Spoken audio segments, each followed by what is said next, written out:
दोस्तों आज की वीडियो के अंदर डिस्कशन करने वाले स्टॉक मार्केट साइकिल एनालिसिस के बारे में। और ये जो साइकिल एनालिसिस है ये 4 स्टेज के अंदर होगी, यानी कोई भी चार्ट के अंदर आपको 4 स्टेजेस दिखाई देगी। और ये जो 4 स्टेजेस है वो आपको बताएंगे कि फिलहाल स्टॉक कौन सी स्टेज में चल रहा है। जब आप चार्ट को देखेंगे, जब आप वीडियो को देखेंगे तो आपको समझ में आएगा कि स्टॉक कौन सी स्टेज में चल रहा है और कौन सी सबसे अच्छी स्टेज है जिसके अंदर आप बाय कर सकते हो और हाई प्रोबेबिलिटी रहेगी आपके विन होने की। साथ ही साथ दोस्तों इस वीडियो के अंदर 2 ऐसे चार्ट मैं आपके सामने प्रेजेंट कर रहा हूं जो एक ही इंडस्ट्री के हैं, मार्केट लीडर है। और इन दोनों चार्ट के अंदर आपको पता लगेगा कि कौन सा स्टॉक आपको लेना चाहिए था और कौन सा स्टॉक आपको अवॉइड करना चाहिए था।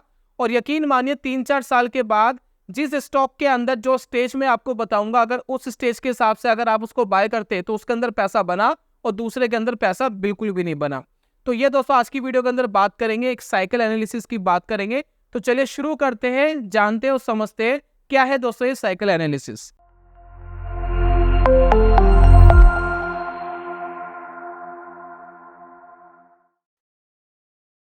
बहुत बहुत स्वागत है दोस्तों आप सभी का ट्रेडिंग चैनल के यूट्यूब चैनल में। मेरा नाम है अनमोल मित्तल।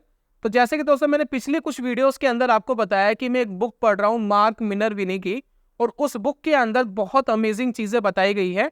और उस बुक के अंदर से दोस्तों ये स्टॉक मार्केट साइकिल एनालिसिस को लिया गया, जिसके अंदर 4 स्टेजेस बताए गए, 4 फेसेस बताए गए हैं किसी भी मार्केट के अंदर। और उन फेसेस को अगर आप पहचान लेंगे तो आपको ये जरूर कंफर्मेशन मिलेगी कि किस फेस के अंदर आपको पैसा लगाना चाहिए। तो सबसे पहले जो 4 स्टेजेस है, यानी 4 जो फेसेस है, उसमें से पहला फेस है स्टेज 1, जिसको हम कहते हैं कंसोलिडेशन। कंसोलिडेशन का दोस्तों मतलब यही होता है कि मार्केट के अंदर कोई एक ट्रेंड नहीं स्टैब्लिश्ड होता है, मतलब ना तो मार्केट ऊपर जा रहा होता है ना मार्केट नीचे जा रहा होता है, मार्केट एक जगह रुका हुआ होता है। जैसे कि आप इस चार्ट को देखेंगे, इस चार्ट के अंदर देखिए मार्केट एक साइडवेज ट्रेंड के अंदर चलता हुआ हमें दिखाई दे रहा है। एक कंसोलिडेशन फेस इस चार्ट में हमें दिखाई दे रहा है, इसका तो कोई मूवमेंट नहीं है, ना तो ये तेजी में है ना ये मंदी में है, एक कंसोलिडेशन फेस है। और ऑथर के अनुसार यानी मार्क विनी के अनुसार वो ये कहते हैं कि इस तरीके के जो कंसोलिडेशन वाला स्टेज है इसको आप अवॉइड करिए। यहाँ पर कोई भी ट्रेड नहीं लिया जा सकता। अगर आप स्टॉक बाय करके होल्ड करके शॉर्ट टर्म ट्रेडिंग करना चाहते हैं तो ये आपको पैसा नहीं बना के देगा एज पर ऑथर और मार्क मिनरविनी। और ये जो स्टेज 1 है ये अवॉइड करने वाली स्टेज है। तो पहली स्टेज दोस्तों होती है कंसोलिडेशन। सबसे पहले एग्जांपल समझ लीजिए, उसके बाद में रियल चार्ट्स के एग्जांपल दिखाऊंगा, स्टॉक के एग्जांपल दूंगा तो आपको क्लियरली और समझ में आएगा। तो ये दोस्तों स्टेज 1 है, इसको अवॉइड करना है, कंसोलिडेशन फेज, इसमें कोई ट्रेड नहीं लेना है। एक दूसरा स्टेज आता है दोस्तों स्टेज 2, जिसको कहते हैं एडवांसिंग। ये सबसे दोस्तों इंपॉर्टेंट स्टेज है। इस स्टेज में होता क्या है, पहले मार्केट कंसोलिडेशन फेज में होता है, जैसे कि आप यहाँ देख रहे हैं पहले मार्केट होता है कंसोलिडेशन फेज में। कंसोलिडेशन फेज जैसे ही खत्म होता है और मार्केट अपने ट्रेंड पकड़ता है, जैसे कि आप देख रहे हैं, तो ये जो फेज होता है ये होता है दोस्तों एडवांसिंग फेज। इस तरीके से जो आप देख रहे हैं ये दोस्तों एडवांसिंग फेज होता है। इसके अंदर स्विंग्स आपको ऊपर बनते हुए दिखाई देते हैं, ये देखिए कुछ इस तरीके से स्विंग्स आपको ऊपर बनते हुए दिखाई देंगे। और ये जो स्टेज है दोस्तों ये सबसे इंपॉर्टेंट स्टेज है, यानी अगर आपको मार्केट के अंदर पैसा लगाना है तो यही वाली स्टेज है जिसके अंदर आपको पैसा लगाना है।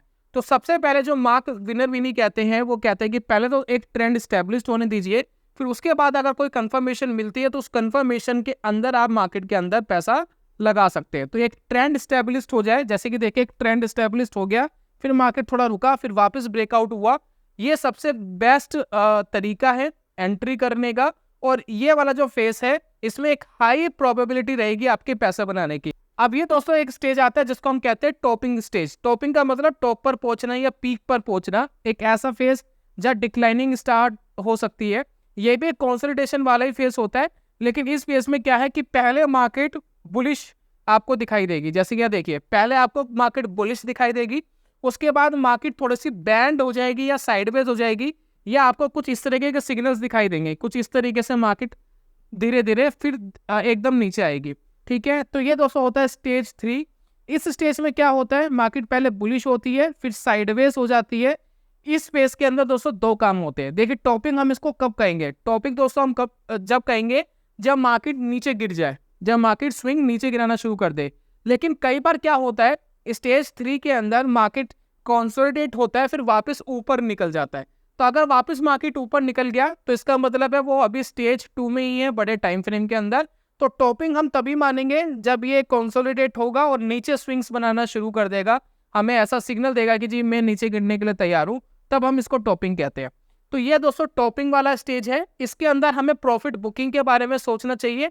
अगर आपकी कोई पोजीशंस यहाँ बनी हुई है, आपने कहीं बाय करा था और आपको कोई स्टेज 3 दिखती है, टॉपिंग दिखता है, वहां पर अपनी प्रॉफिट बुकिंग करने की कोशिश करें, एक बार एग्जिट करें। और अगर मार्केट यहाँ से नीचे नहीं गिरता और मार्केट वापस अगर ऊपर जाता है, इस फेस को ब्रेक करके अगर मार्केट ऊपर जाता है, तो आप री एंट्री के बारे में सोच सकते हैं उसके बाद। लेकिन फिलहाल इस तरीके के फेस में आपको एग्जिट करने के बारे में सोचना चाहिए, क्योंकि इस वाले फेस के अंदर स्टेज 4 आने की प्रोबेबिलिटी रहेगी। और स्टेज 4 में होता क्या है, अगली स्लाइड में आपको पता लगेगा। ये दोस्तों होता है स्टेज 4, जिसको हम कहते हैं डिक्लाइनिंग। ठीक है, तो यहाँ देखिए पहले था स्टेज 2, देखिए ये था स्टेज 2, ये देखिए ये था स्टेज 3, ये था S3। अब ये दोस्तों आ गया स्टेज 4, जिसके अंदर मार्केट आपको नीचे जाता हुआ दिखाई देगा कुछ इस तरीके से। स्विंग्स दोस्तों आप देखिए कुछ इस तरीके से नीचे जाते हुए आपको दिखाई देंगे। ये दोस्तों होता है स्टेज 4 डिक्लाइनिंग।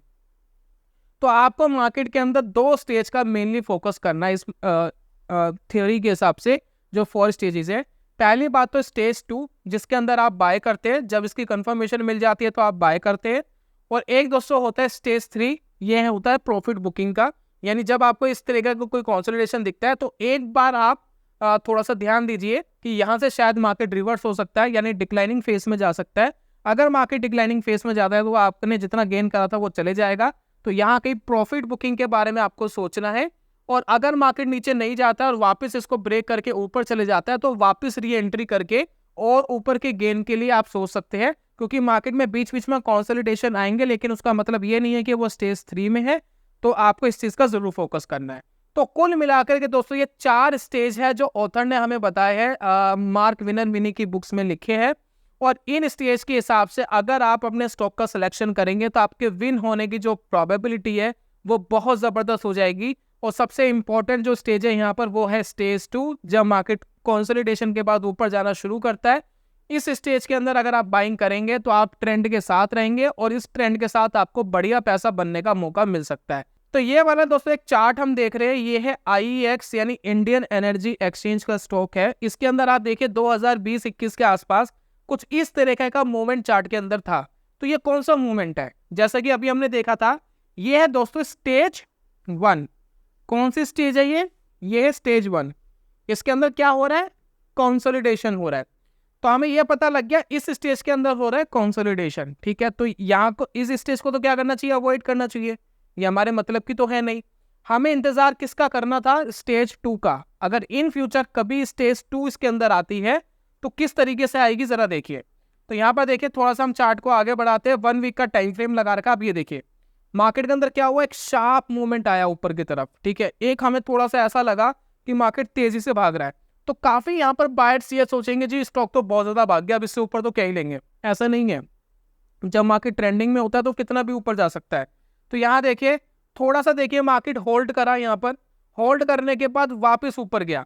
तो यहाँ पर हमें क्या मिल गया, एक कंफर्मेशन मिल गई। ये 110 रुपए के आसपास जब स्टॉक आया तो एक कंफर्मेशन मिल गई कि शायद अब यहाँ से स्टेज 2 स्टार्ट हो गया है। ठीक है, कंसोलिडेशन फेस आया, स्टेज 2 की यहाँ पर शुरुआत हुई और इस तरीके से आपको ऊपर जाता हुआ मार्केट दिखाई दिया।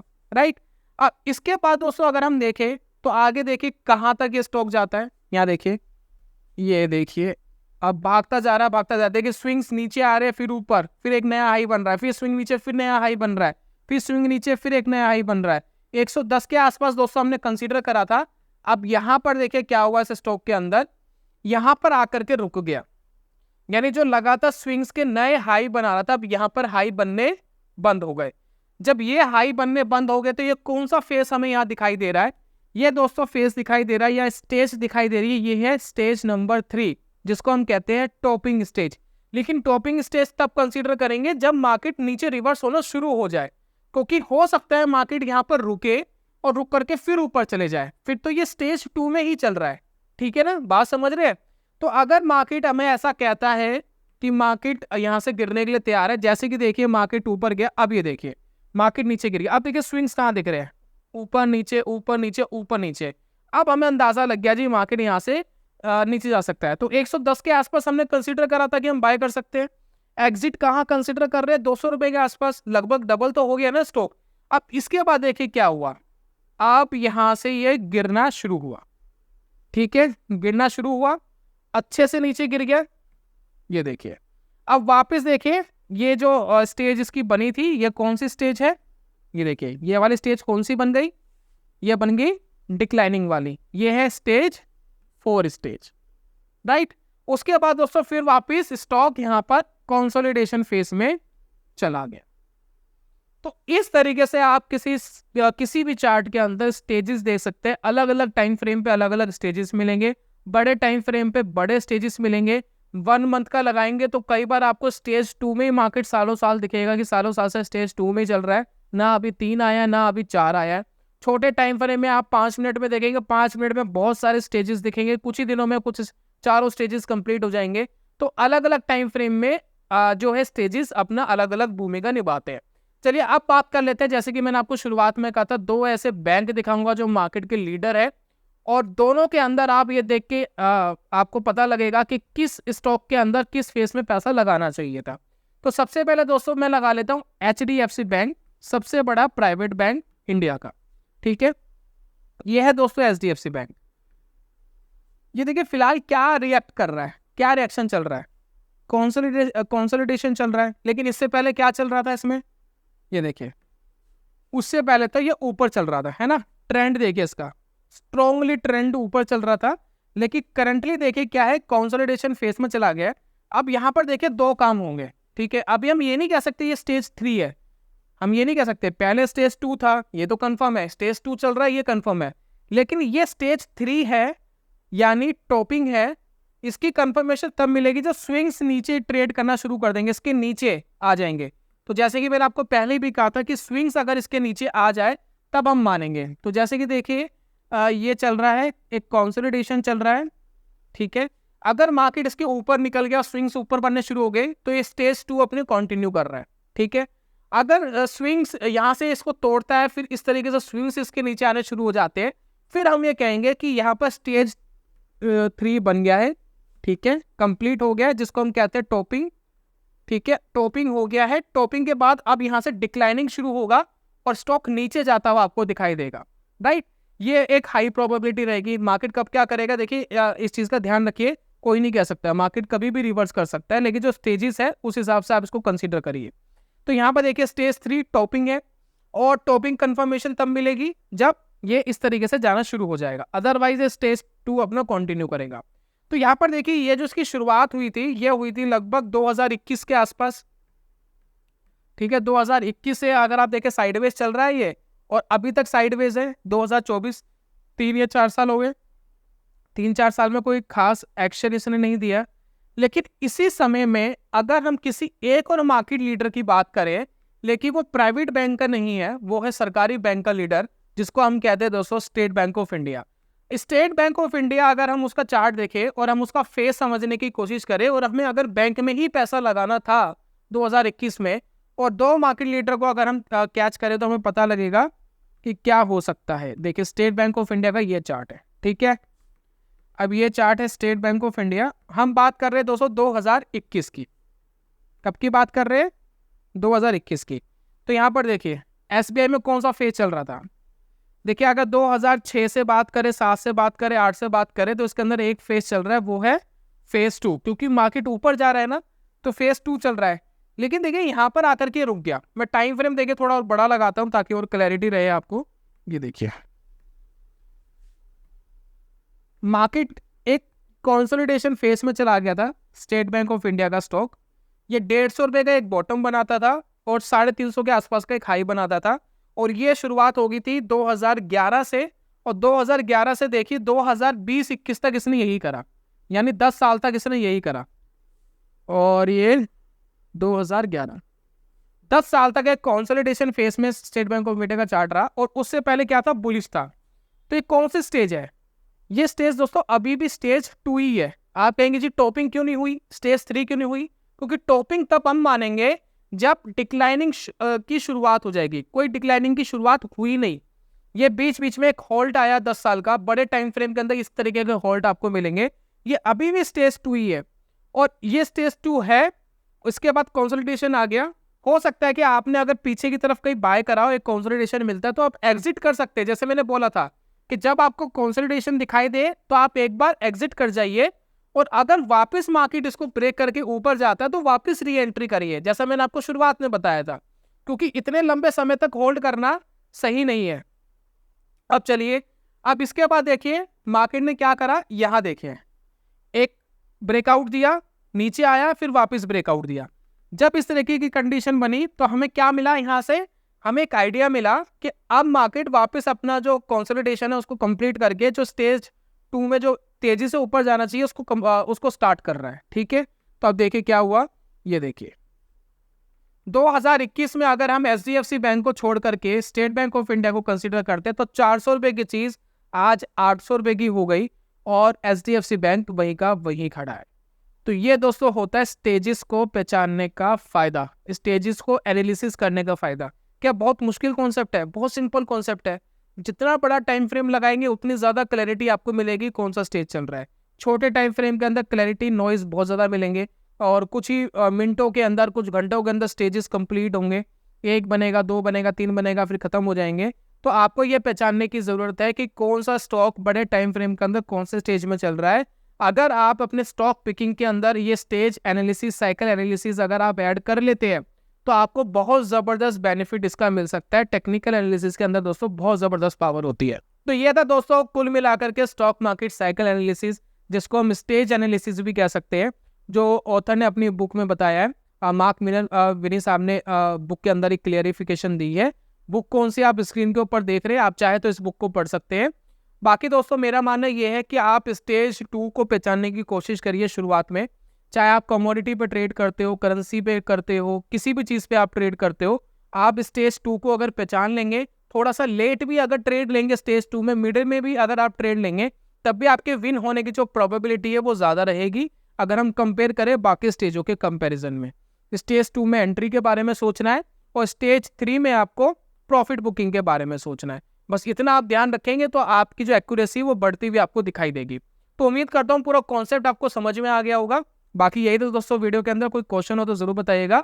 और वीडियो दोस्तों वाइंड अप करने से पहले एक इंपॉर्टेंट अपडेट आपके साथ शेयर करना चाहता हूँ। दोस्तों हमने लॉन्च करा इंट्राडे ट्रेडिंग का एक कोर्स, जिसके अंदर दोस्तों हमने आपको साइकोलॉजी के बारे में बताया, कितना रिटर्न आप बनाने के बारे में सोच सकते हो 1 साल के अंदर, उसके बारे में बताया। आपको 5-10 साल का बैकटेस्ट दिखाऊंगा, कुछ मैं अपने real profit and losses statement आपके साथ शेयर करूंगा। और यहाँ पर मैंने option scalping, systematic option trading, equity cash के अंदर इंट्राडे ट्रेडिंग आप कैसे कर सकते हैं, कितना रिटर्न एक्सपेक्टेशन आप कर सकते हैं, रिस्क क्या है, रिवॉर्ड के एक्सपेक्टेशन क्या है, सारी चीज़ों के बारे में दोस्तों इस कोर्स में बताया है। और अगर आपको ये कोर्स चाहिए तो इसके लिए आपको मुझे कोई पैसा नहीं देना, फ्री में आपको मिलेगा।